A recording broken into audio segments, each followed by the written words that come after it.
Assalamualaikum warahmatullahi wabarakatuh. Halo, selamat datang di channelku Sekar Limaran.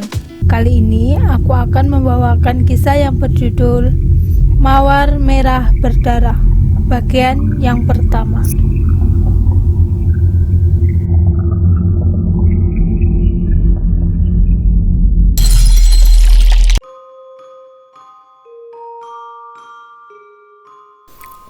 Pagi itu suasana di stasiun sangat ramai. Banyak orang lalu lalang sibuk dengan aktivitas dan urusannya sendiri-sendiri. Begitu juga dengan seorang gadis yang berdiri sendirian di dekat pintu masuk dengan raut wajah yang gelisah. Pandangan matanya tak pernah lepas sedikit pun dari arah jalan raya, memperhatikan setiap kendaraan yang lewat. Namun semua hanya berlalu begitu saja. Sepertinya dia sedang menunggu seseorang. Gadis itu bernama Surti, seorang gadis yang sangat cantik dan menjadi primadona di kampungnya kala itu. Banyak laki-laki yang jatuh hati padanya, namun banyak juga yang mengubur hidup-hidup cintanya. Lantaran gadis cantik itu anak dari seorang tuan tanah yang kaya raya, tersohor dan disegani, bahkan ditakuti di kampung itu. Tak lama kemudian ada seorang laki-laki yang tergesa-gesa turun dari angkutan umum, kemudian mendekatinya. Laki-laki itu bernama Ujang, anak seorang petani yang bekerja keras memenuhi segala kebutuhannya dan keluarganya. Pagi itu dia ingin bekerja ke kota untuk mengadu nasib menyusul teman sekampungnya yang sudah cukup lama berada di kota. "Maaf Dek Sur, Mas terlambat." Suaranya agak terengah-engah, nampak sedikit kesulitan mengatur nafas. "Iya Mas, kamu lama sekali. Itu keretanya sudah mau berangkat loh," sahut Surti sambil memberikan lembaran kertas tiket kereta kepada Ujang. "Iya, terima kasih sudah membantu saya membelikan tiket ini ya Dek. Mas tidak sempat membelinya sendiri," gumam Ujang sambil menerima tiket itu dengan malu-malu. "Nggih Mas, tidak apa-apa. Mas hati-hati nggih di kota. Jaga diri baik-baik, jangan lupa sholat," pesan Surti sambil mendudukkan kepalanya dan matanya nampak berkaca-kaca. Ujang membalas, "Iya Dek, pasti. Oh ya, Mas pengen ngomong sebentar sama Dek Surti." Belum sempat Surti menjawab, dari kejauhan terdengar sirine kereta berbunyi tanda bahwa kereta akan segera berangkat. "Sudah Mas, sudah. Ngomongnya nanti saja. Cepat berangkat, nanti ketinggalan loh. Salam buat Mas Anton nggih Mas," kata Surti. Ujang panik dan tanpa pikir panjang dia berlari meninggalkan Surti.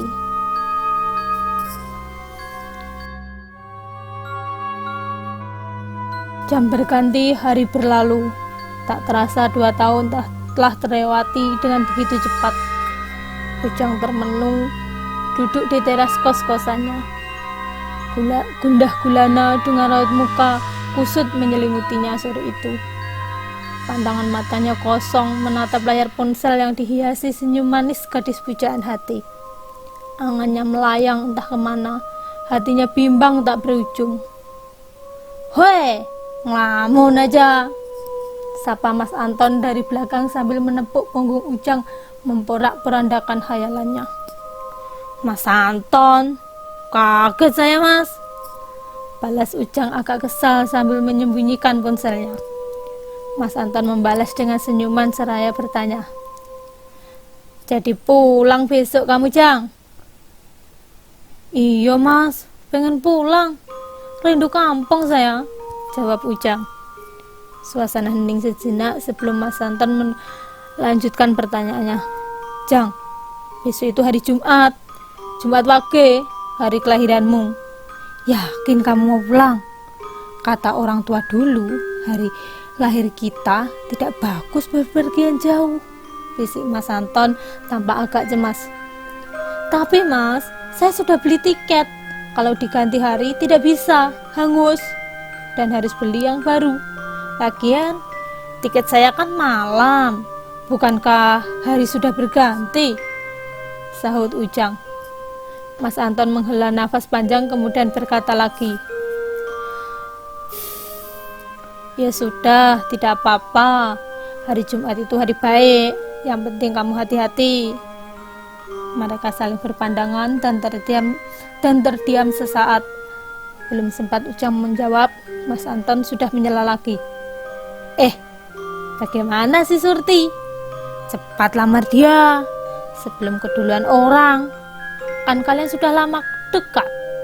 Ingat Jang, jemuran saja kalau lama tak diangkat bisa dicuri orang. Apalagi si Surti, gadis secantik itu. Siapa yang tidak mau? Aku saja nih, kalau bukan saudara sendiri, mau sama dia. Sambil tertawa, Ujang hanya tertunduk dan tersipu malu seraya menjawab, Mas Anton ini bisa saja. Wong anu kok Mas. Saya malu Mas. Saya takut. Dengan sikap Mas Anton menimpali. Malu? Takut? Malu sama siapa? Takut pada apa? Kan niatmu baik. Untuk hal yang baik pula. Kenapa malu dan takut? Wajah Ujang mulai agak bingung harus menjelaskan dari mana. Ujang tertunduk dan berusaha merangkai kata-kata untuk mengutarakan apa yang dia rasakan. Itu Mas, ini maksudnya saya ini kan hanya anak orang miskin, hanya anak seorang petani, buruh pekerja di kebun bapaknya Surti. Saya memang suka dan serius, tapi mungkin saya harus membunuh rasa ini. Saya harus sadar siapa diri saya. Jangan sampai orang tua saya ikut wirang dengan pola tingkah saya yang tidak tahu malu, tidak tahu diri. Wajahnya tertunduk lesu, kucel bagai jemuran tak kering. Namun nampak seberkas ketulusan yang mendalam di sana, dan Mas Anton mampu melihatnya. Mas Anton pun berkata, Jang, ternyata kamu belum mampu memahami Pak Deku, bapaknya si Surti. Kamu tidak peka membacanya. Pak De itu bukan orang sembarangan. Dia mampu melihat mana orang yang baik dan mana orang yang berpura-pura baik. Sejak muda, bapakmu sudah bekerja di sana. Kamu dan Surti teman sejak kecil. Kalau Pak De itu seperti apa yang orang-orang pikirkan? Sudah sejak lama kamu tidak diizinkan berteman dengan Surti. Sudah dilibas habis lehermu. Mendengar kata-kata Mas Anton, Ujang tiba-tiba merasa seperti musafir di tengah padang pasir yang menemukan sumber mata air. Matanya berbinar-binar, kemudian berkata, Apa iya seperti itu, Mas? Apa mimpi saya ini tidak terlalu tinggi? Apa saya tidak kurang ajar karena telah berani menyukai anak dari seorang tuan tanah? Mas Anton menyulut rokok dan berkata, suka, duka, benci, cinta, kasih dan sayang itu anugerah, Jang. Kita tak mampu menolaknya. Apa salahnya kamu memperjuangkan apa yang kamu rasakan? Tidak ada satu hal pun di dunia ini yang tidak beresiko. Kamu sudah berani bermimpi, maka bangunlah untuk mewujudkan mimpimu. Bagaimana hasilnya nanti? Itu urusan belakang. Yang penting kamu sudah mencoba, dan itu baru laki-laki. Ujang semakin bersemangat dan yakin akan apa yang dia rasakan. Apalagi yang mengatakan itu adalah seseorang saudara dekat dari keluarga Surti yang sudah pasti sangat mengenal bagaimana keluarga Surti yang sebenarnya. Dengan mantap Ujang berkata, iya Mas, baiklah, saya akan melamar Dek Surti. Saya akan mencoba memperjuangkan niat baik saya. Mas Anton mengangguk-anggukkan kepalanya seraya terus menghisap rokoknya dan berkata, bersemangatlah Jang, hidup ini singkat. Lakukan apa yang ingin kamu lakukan. Kita tak pernah tahu Sampai kapan jiwa ini diizinkan bersemayam dalam raga yang hina ini? Nikmati hidupmu. Jangan sampai kamu membawa penyesalan saat waktunya tiba nanti. Ujang sudah tidak mempedulikan apa yang Mas Anton katakan. Yang ada di pikirannya hanya pulang, dan pulang untuk melamar pujaan hatinya. Dia pamit pada Mas Anton untuk bersiap-siap, menyiapkan baju-baju yang ingin dia bawa pulang, dan membelikan sedikit oleh-oleh dari kota untuk orang-orang yang ada di kampungnya termasuk Surti. Tanpa panjang lebar, Mas Anton pun mengiyakan.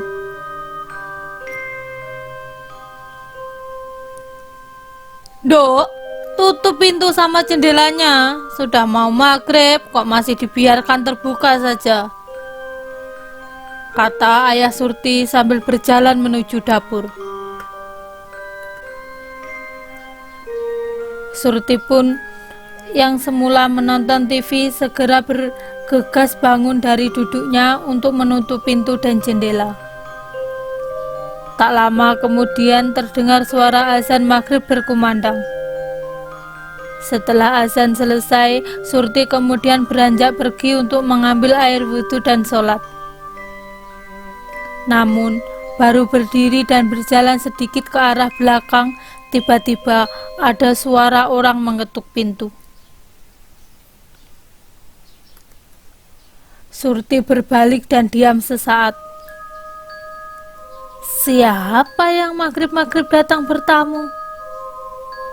Bukankah selama ini Bapak tidak pernah menerima tamu waktu maghrib sampai isya datang?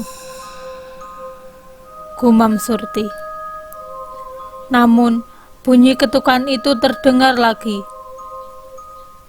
Tiba-tiba Surti tersentak oleh suara bapaknya lagi dari ruang belakang. Dok, itu ada orang mengetuk pintu, kamu tidak dengar? Ada orang datang bertamu, itu ya dibukakan. Kok malah melamun? Enjah Pak, maaf, jawab Surti sambil agak sedikit berlari untuk membuka pintu. Alangkah terkejutnya dia karena yang berdiri di depan pintu adalah Ujang. Loh, Mas Ujang, kapan pulang Mas? Kok tidak memberitahu Surti dulu kalau mau pulang? Ujar Surti sambil mengulurkan tangan mengajak berjabat tangan. Surti nampak sangat senang sekali melihat Ujang yang telah pulang. Namun, lambaian tangan itu tak pernah mendapatkan sambutan. Setelah beberapa lama, Surti pun sadar dan segera menarik tangannya kembali. Mungkin Mas Ujang tak mau menyentuh Surti karena memang Surti bukan muhrimnya. Ya, walaupun hanya sekedar untuk berjabat tangan. Itu yang ada di pikiran Surti saat itu. Bagaimana kabar Mas Ujang? Sudah lama kita tidak bertemu. Tak kirain sudah kecandal gadis kota,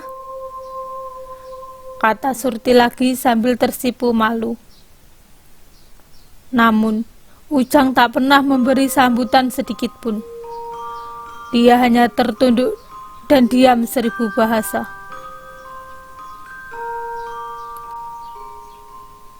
Siapa nduk tamunya? Tanya Bapak Surti muncul dari ruang belakang.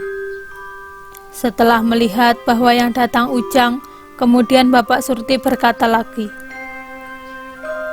Oh, Nak Ujang, sudah pulang dari kota rupanya.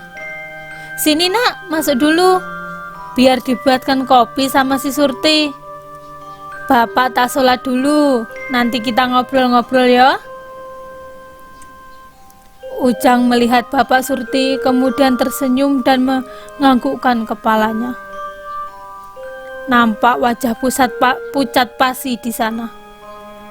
Bapak Surti hanya tersenyum kemudian berjalan kembali ke ruang belakang. Surti yang kaget karena melihat wajah Ujang kemudian bertanya, Mas Ujang sakit? Kok pucat sekali? Mas Ujang masuk angin ya? Ayo masuk dulu, nanti saya buatkan wedang jahe. Ujang masih terdiam sambil terus menunduk. Surti semakin bingung dengan tingkah Ujang dan tak paham apa yang sebenarnya terjadi. Di tengah-tengah kebingungannya, tiba-tiba Ujang mengulurkan tangannya ke arah Surti. Nampak setangkai mawar merah yang masih segar dan setengah kuncup lengkap dengan beberapa daunnya. Mawar itu nampak sangat indah dan harum sekali. Surti sangat senang sekali melihatnya. Untuk saya, Mas?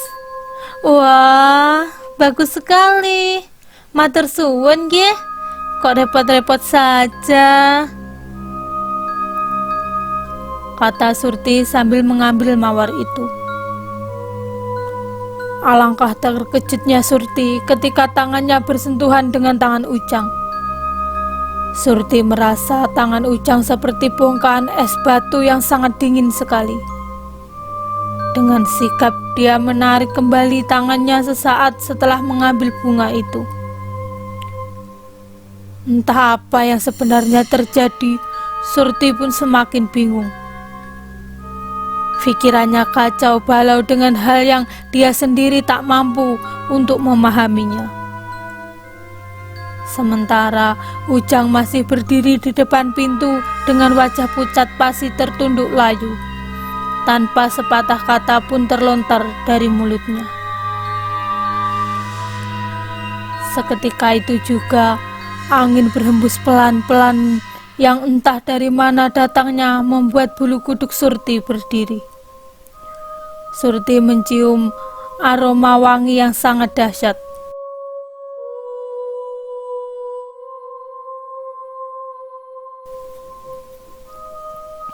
Tiba-tiba telepon di ruang tamu itu berdering dengan keras sekali, memecah keheningan.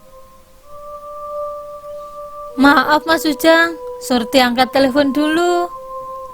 Surti dengan memegang bunga mawar itu didekatkan di dadanya berjalan menuju pojok dari ruang tamu tersebut, di mana telepon itu berada.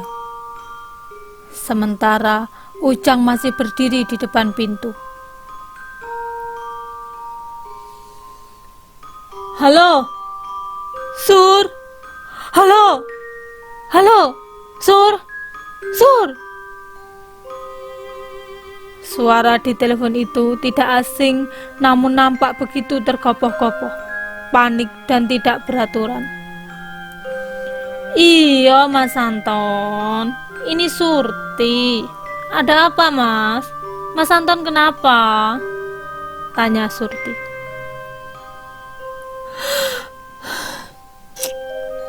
Itu Sur, Ujang Sur.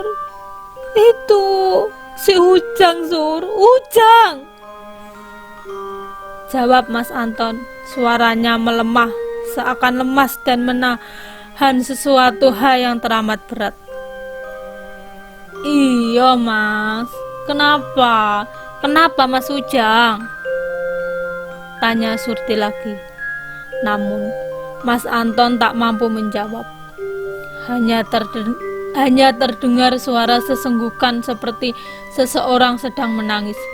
Suara ramai seperti banyak sekali orang di sana, dan juga suara sirine mobil polisi dan ambulan. Surti semakin bingung. Beberapa kali dia memanggil Mas Anton, namun tak ada satupun jawaban. Kemudian Surti berkata lagi, Mas Anton mau bicara dengan Mas Ujang ya? Ini Mas Ujang di sini Mas. Apa? Apa maksudmu Sur? Ujang pulang? Sahut Anton nampak sangat kaget. Surti pun menjawab dengan santai. Iya Mas, Mas Ujang sudah pulang. Ini sekarang ada di sini orangnya, di rumah Surti. Mas Anton mau bicara dengan Mas Ujang.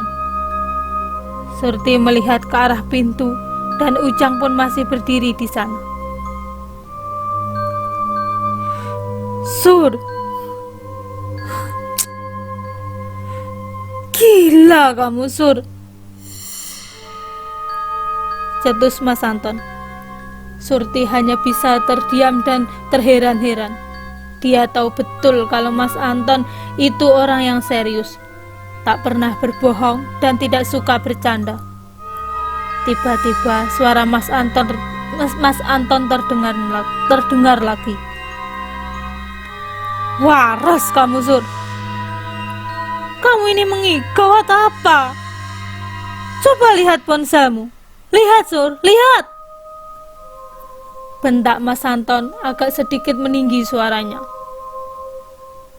Tanpa menjawab, Surti melihat ponselnya yang tergeletak di atas meja. Berbunyi berkali-kali, nampak ada SMS yang masuk banyak sekali. Surti mengambil dan langsung melihat ponselnya. Alangkah terkejutnya dia. Tubuhnya lemas lunglai tak bertenaga. Air matanya mengucur dengan sangat deras. Mulutnya kaku tak mampu bergumam dan tubuhnya gemetaran. Dia terjatuh duduk tersimpuh. Dia melihat ke arah pintu dan Ujang sudah tidak ada lagi di sana. Dia melihat setangkai mawar merah itu masih di tangannya. Namun sudah bermandikan air mata Surti yang mengucur teramat deras. Dia mengusap-ngusap matanya seakan tak percaya dengan apa yang dia lihat. Surti, kamu tidak apa-apa Sur? Suara Mas Anton masih terdengar, namun Surti sudah tidak memperdulikannya. Dengan sisa tenaganya, dia berusaha bangkit dan berjalan sempoyongan ke arah pintu. Dia melihat dan mencari Ujang, namun tak dia temukan. Seolah Ujang telah ditelan kegelapan. Surti berteriak memanggil bapaknya. Pak! Bapak! Tolong Surti, Pak! Kemudian pingsan. Pada saat akan pulang setelah membeli oleh-oleh. Mas Anton yang sangat panik mendengar kabar tersebut kemudian datang ke lokasi kecelakaan. Dan benar saja, motor yang dikendarai Ujang tertabrak oleh sebuah truk yang remnya blong. Motornya ringsek dan Ujang pun meninggal seketika di situ. Mas Anton menangis dan memeluk jasad Ujang. Dia sempat mengambil beberapa foto untuk dikirimkan ke Surti. Selesai sudah semua. Ujang harus membawa pulang cintanya, bukan pulang ke pangkuan sang pujaan hati, namun pulang ke Sang Maha Pencipta, Sang Maha Pengasih. Ujang harus kembali pada Sang Pemilik hidup dan mati, kembali pada Sang Pemilik cinta abadi. Inilah takdir.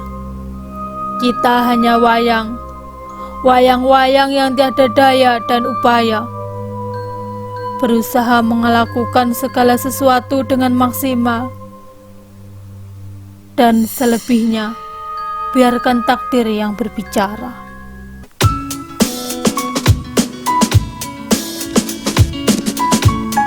Terima kasih buat semua yang sudah melihat kisah ini sampai selesai.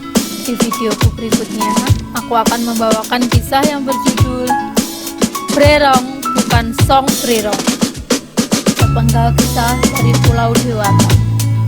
Jangan lupa tekan tombol subscribe biar kalian tidak ketinggalan saat aku mengupdate kisah-kisah seru lainnya, serta tekan tombol lonceng yang ada di Sebelahnya, pilih yang ada garis-garisnya biar kalian mendapatkan notifikasi atau pemberitahuan ketika aku mengupdate kisah-kisah seru lainnya. Jangan lupa juga tekan tombol like dan berikan komentar kalian di kolom komentar ya. Dan jika kalian berkenan menge-share kisah ini, silahkan share di media sosial kalian. Terima kasih semuanya. Wassalamualaikum warahmatullahi wabarakatuh. Sampai jumpa di kisah seru berikutnya. Bye bye. Dadah.